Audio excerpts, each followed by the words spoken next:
उपस्थित सभी पुण्य आत्माओं, अब हम सब मिलकर के परमात्मा के मुख्य नाम का उच्चारण करेंगे।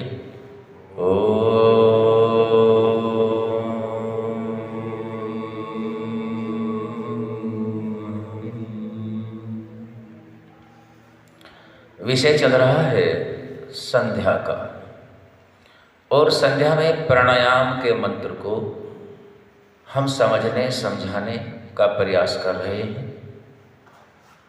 जिसमें आज रखा जाएगा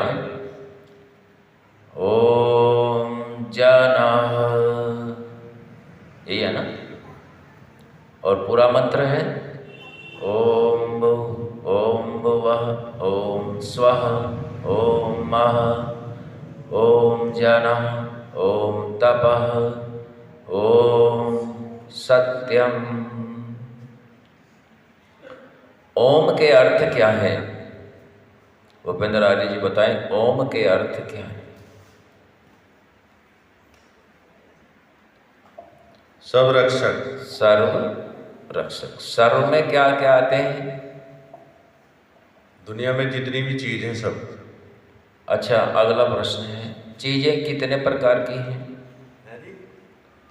आपने बोला दुनिया में जितनी भी चीजें हैं, है ना, उनका सर्वरक्षक है परमात्मा।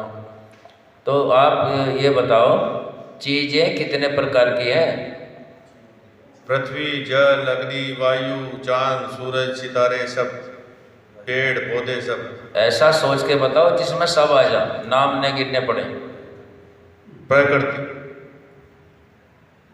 और नहीं बेटा, आप बताओ अक्षिता बेटा। नहीं, देखो राजीव गुरु जी बताएंगे। पृथ्वी। पृथ्वी तो इन्होंने बता दिया, आप वैद्य जी ने। राजीव जी हाथ उठा रहे हैं, राजीव जी बताएंगे। सर्वरक्षक किसमें? सर्वरक्षक है जितने भी जड़ और चेतन है। हाँ, उत्तर यही है। देखो, नाम तो नहीं लेने पड़े, आप कहाँ तक गिनोगे, गिनती पूरी नहीं हो पाएगी। जितने जड़ पदार्थ हैं और जितने चेतन पदार्थ हैं, क्या करता है उनकी? सर्व की रक्षा करता है। अब ये बताओ सोच विचार के, भाई मनुष्य की तो बात चलती रहती है, परमात्मा जड़ पदार्थों की रक्षा कैसे करता है? चेतन की तो हम जानते हैं, जड़ की कौन बताएंगे? भूपेंद्र आर्य जी बताएंगे। बताओ वह जी।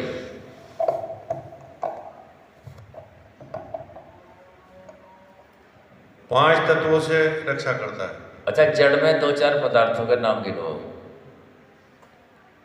जल, अग्नि, वायु, हवा। तो इनकी रक्षा कैसे करता है? इन्हीं से रक्षा होती है।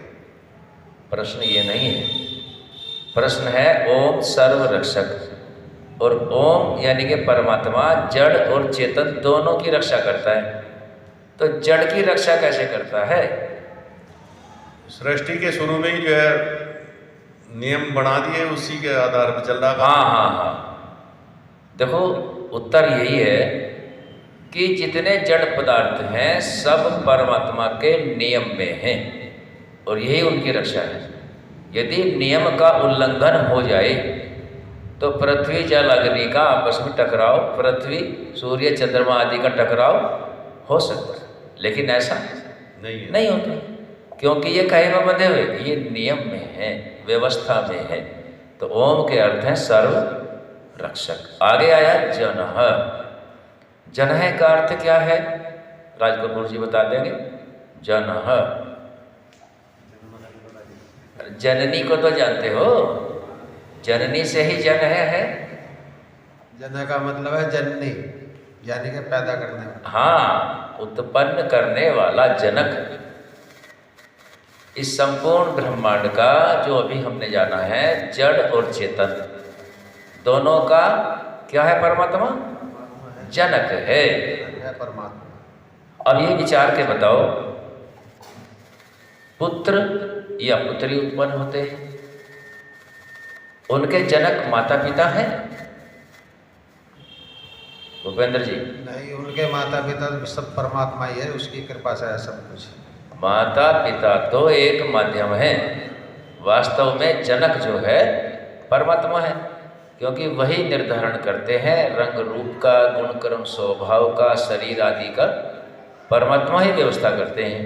ओम जनः, तो जनः का अर्थ हुआ जनक, अर्थात सब कुछ बनाने वाला, जनरेट, जैसे GOD बनाए हैं, इससे कहते हैं जनरेट। जनरेट का मतलब उत्पन्न करने वाला, सभी को उत्पन्न करता है।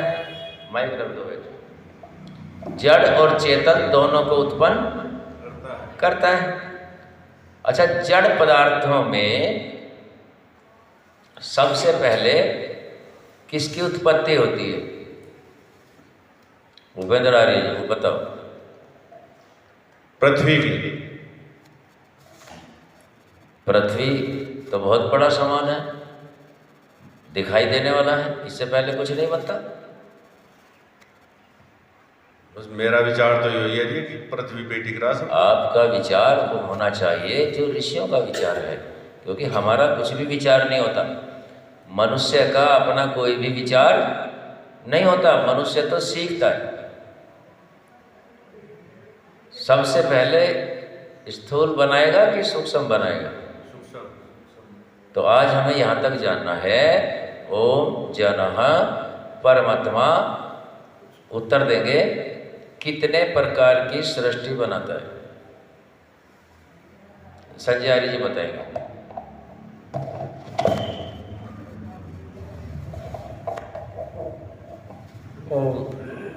कितने प्रकार की सृष्टि बनाता है? सृष्टि बनाता है।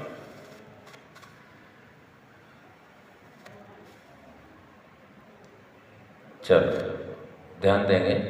भूपेंद्र आर्य जी कोशिश कर रहे हैं, बताओ भूपेंद्र जी, ले लो माइक।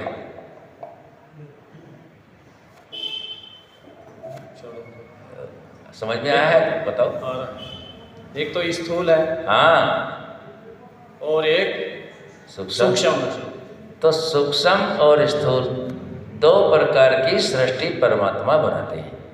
अब ओम जनः प्राणायाम के मंत्र से हम समझने का प्रयास कर रहे हैं। बेटा कितने प्रकार की सृष्टि बनती है? दो प्रकार की बनती है। एक सृष्टि का नाम क्या है? सूक्ष्म सृष्टि, और दूसरी का स्थूल सृष्टि। आज यहीं तक रखेंगे, इस प्रश्न को कल फिर उठा लेंगे, कल समझेंगे। आज यहीं तक। ओम शांति।